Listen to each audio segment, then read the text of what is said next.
Welcome friends, this is Dr. Sangram Patil from Sammek English Medium School in Erindol district Jalgaon of Maharashtra. This is your first chapter in second book of Science and Technology of 10th standard for both English and semi-English medium schools. The chapter name is Heredity and Evolution. Let's turn to the main topic now. The learning goals of this chapter are to learn about heredity and hereditary changes, evolution, Darwin's theory of natural selection, speciation, transcription, translation and translocation, evidences for evolution, Lamarckism, and human evolution. Now let's go back to what we have already learned. There are three questions here. First one, which component of cellular nucleus of living organisms carries hereditary characters? This is a simple question. We know the chromosomes, they carry hereditary characters, and the basic molecule is DNA, deoxyribose nucleic acid. Second question is, what do we call the process of transfer of physical and mental characters from parents to progeny? Now students, this process of transfer of physical and mental characters from parents to progeny, where children get various traits which are same as their parents, this process is called as rearing, R-E-A-R-I-N-G, rearing. The third question, which are the components of DNA molecule? You might remember these from your previous classes. DNA has three types of components. These are chemicals: phosphate, a sugar called deoxyribose, and four nitrogenous bases. These are adenine, guanine, cytosine, and thymine. I'm sure you all remember these. Two of these bases, adenine and guanine, have a double ring structure, characteristics of a type of a chemical called purine. So these are the components of DNA. Heredity and hereditary changes. Now we know that biological characters are transferred from one generation to the next via genes. Johann Gregor Mendel is considered as pioneer of modern genetics. Around 1886, he conducted his research into heredity, but it was difficult to make conclusions at that time. In 1901, due to the discovery by Hugo de Ries, it was possible to make conclusions about mutational changes. In 1902, Walter and Sutton observed the pair chromosomes in the cells of grasshopper for the first time, and that led to huge rise in research in genetics and heredity, through which 1944 the three scientists Oswald Avery, Macklin McCarthy, and Colin MacLeod, they proved that except viruses, all living organisms have DNA as a genetic material. In 1961, the French geneticists Francois Jacob and Jacques Monod, they proposed a model for the process of synthesis of protein with the help of DNA in bacterial cells. This model helped to uncover the genetic code hidden in DNA, and thereby the technique of recombinant DNA technology emerged, with lots of indications in genetic engineering.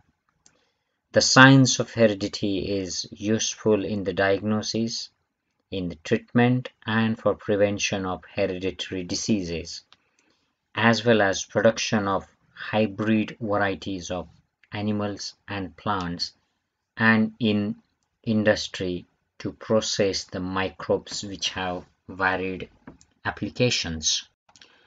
Transcription, translation, and translocation. Let's look into these terminologies.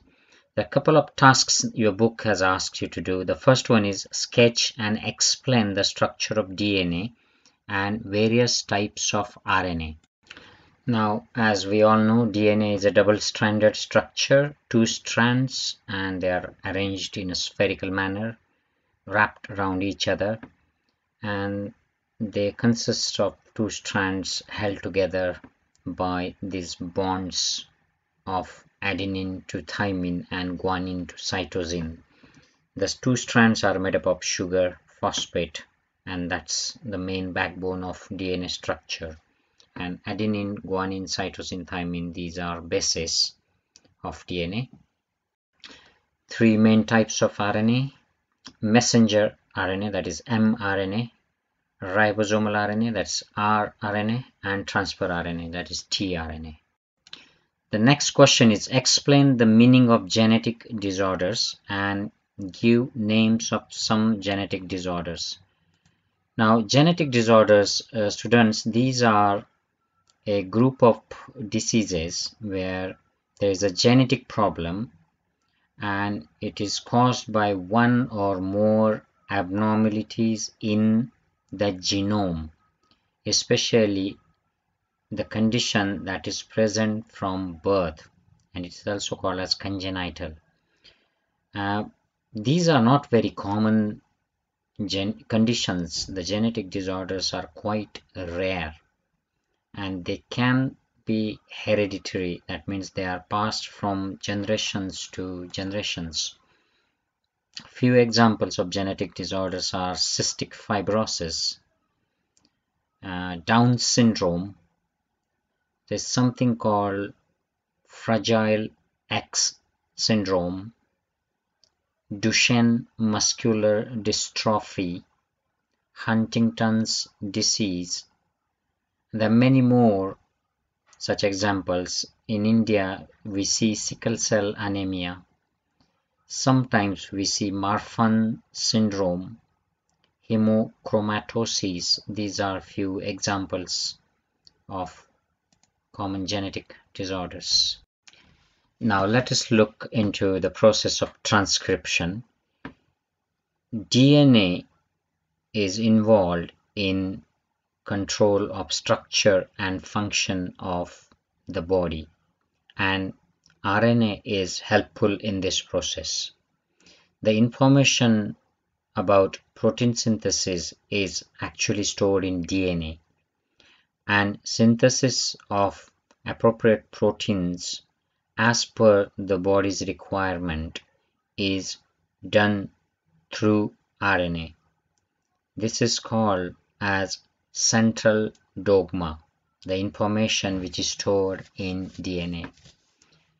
The mRNA is produced as per the sequence of nucleotides on the DNA strand. The sequence of nucleotides in mRNA is always complementary to the sequence of nucleotides on DNA strand, except for the fact that there is a uracil in RNA instead of thymine of DNA sequence. The process of RNA synthesis in this way is called as transcription. Now let us look at the process which happens after mRNA is formed inside the nucleus. The mRNA actually comes out in cytoplasm, and these diagrams, they explain further process of translation and translocation. Let's go through these processes one by one. The mRNA, which is produced in nucleus, it comes out of nucleus into the cell cytoplasm, and it brings the message from DNA in the form of code. This message is made from amino acids, and the code for each amino acid consists of 3 nucleotides. It is called as triplet codon. Students, a scientist of Indian origin known as Dr. Hargobind Khorana has made an important contribution in this regard. The triplet codon for 20 amino acids was discovered with his involvement, and he was awarded Nobel Prize for this discovery in 1968, along with two other scientists. Now, each mRNA, which is messenger RNA, is made up of thousands of triplet codons. As per the message on mRNA, amino acids are supplied by transfer RNA. For this purpose, transfer RNA has anticodon, which is complementary to the codon on mRNA. This is called as translation. The amino acids brought in by transfer RNA are bonded together by peptide bonds with the help of rRNA, which is ribosomal RNA. During this process, the ribosome keeps on moving from one end of mRNA to other end by a distance of one triplet codon. This is called as translocation. Such many chains come together to form a protein. These proteins control lots of body functions inside the individual organism. Living organisms can produce another living organism similar to themselves, and this is due to genes, and some of these genes are transmitted to the next generation as they are without any change. Due to this, some of the characters of the individual animal are transmitted to their next generation. However, sometimes there are sudden changes that take place in genes, and sometimes any nucleotide of gene changes its position that can cause small changes. These changes are called as mutation. Some mutations may be so small that they can be insignificant. Example, mutation may cause the genetic disorders like sickle cell anemia. This is an everlasting process. It is one of the proof for Darwin's theory of natural selection. So that's about the processes which take place inside the nucleus and into the cytoplasm of the cell in the formation of the protein, which is important for structure and function of the individual cell and the animal itself. There are a few questions here now. What is the function of appendix of our human digestive system? Now, appendix is a small part of the gastrointestinal system, that is alimentary tract. The function of the appendix in human is not very clear. Some experts say that it acts as a storehouse for good bacteria in the digestive system, and that helps to reboot the digestive system after illnesses like diarrhea. Other experts believe that appendix has no function in human being and it is a useless remnant from our evolutionary past. So it is a vestigial organ, that is useless remnant. So that's one kind of thinking. Let's move on to the next question, and that's about wisdom tooth. Do wisdom teeth have any function in human beings? Again, it's a bit a controversial thing, but these are again thought to be vestigial pretty much useless. They are third molars, and they helped the human being in the past to grind plant tissue, and because of them the human beings in the past used to have large jaws, more teeth, and bigger skulls. This helped them to chew foliage to compensate for lack of ability to efficiently digest the complex plant cell walls. And after the advent of agriculture over 10,000 years ago, soft human diets became very common, and that's why these third molar teeth were not needed. So they have now become vestigial organs. The next question is, why did the huge animals like dinosaurs become extinct? Students, again, we don't know the exact reason why dinosaurs died, and that happened around 65 million years ago. Some of the factors which could have led to their extinction could be climatic change, various diseases, changing plant population due to change in weather, and few geologic events might have played a role in their extinction. The next question here is, why so many species of animals and birds actually become extinct?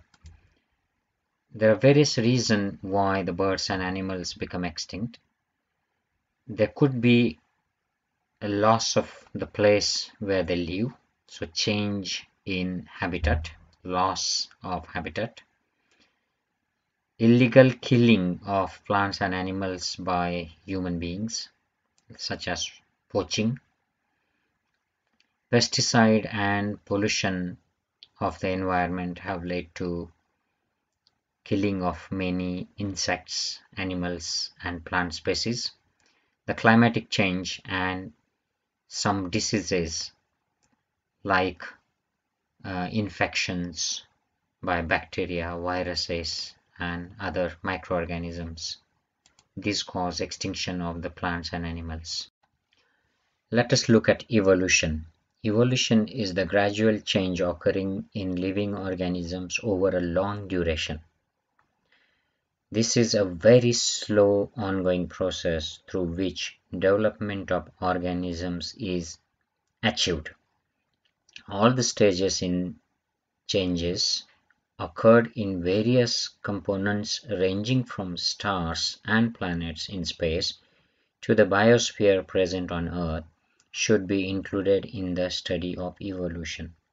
Formation of new species due to changes in specific characters of several generations of living organisms as a response to natural selection is called as revolution. So that's the definition of revolution. That is formation of a new species due to changes in the character of several generations of living organisms due to natural selection. Students, 3.5 billion years ago, life had been non-existent on Earth. At the beginning, there may have been very simple elements in the ocean on the Earth, and simple type of organic and inorganic compounds may have been formed from these simple elements. Complex compounds like proteins, nucleic acids may have been formed over a long period of time from the simple compounds. The first primitive type of cells could have been formed from the mixture of different types of organic and inorganic compounds, and number of these cells would have increased to cause the initial animals. There may have been some differences among these cells, and according to the principle of natural selection, some may have shown good growth, whereas others could not survive and they vanished. That was the initial phase of beginning of life on the earth. Now it's interesting to see that various philosophies and religious texts also have mentioned their ideas and views about formation of Earth and the life on the Earth. There seems to be a thorough discussion over the formation of universe in various cultures, including Indian, Chinese, Roman, Greek. Various cultures have noted different type of information about the planetary system and the matter, which is Panchamahabhuta, living organisms in the form of poetry, stories, religious, sacred books. But mind you, all these philosophies mention different opinion about the formation of the planetary system and the origin of life on the Earth. They differ immensely from each other. At present, there are approximately 7 to 8 million species of animals and about 300,000 plant species existent on Earth. Animal diversity ranges from a single-cell amoeba and paramecium to a man and giant whale. The plant diversity consists of various species ranging from unicellular chlorella to huge banyan tree. The life exists on Earth everywhere, from equator to both the poles. Organisms are present at all the places like air, water, land, rock, etc. Humans have shown curiosity about origin of life and reasons for such a great diversity in life present on Earth since ancient period. Different theories about origin and evolution of life have been proposed till today, of which theory of gradual development of living organisms is well accepted. Let's look at theory of evolution. According to this theory, first living material, that is protoplasma, has been formed in ocean. In due course of time, unicellular organism was formed from this protoplasm. Gradually, changes occurred in the unicellular organisms from which larger and more complex living beings were formed. All those changes were slow and gradual. Duration of all these changes is at most 3 billion years. In Indian terminology, you can call it as 300 crore years. It's in proper English, it's actually 3 billion years. Changes and development in living organisms had been all round and multidimensional, and this led to evolution of different types of organisms. Hence, this overall process is called as evolution, which is organizational process. Progressive development of plants and animals from the ancestors having different structural and functional organization is called evolution. Friends, I'll end part 1 of this chapter here. In part 2, we'll look at various examples and evidences of evolution. We'll also look at the famous theory by Darwin, that is Darwin's theory of evolution, and also Lamarckism, and few other small topics. They'll be covered in part 2. You can check them on YouTube channel. Thank you. Take care. Bye-bye.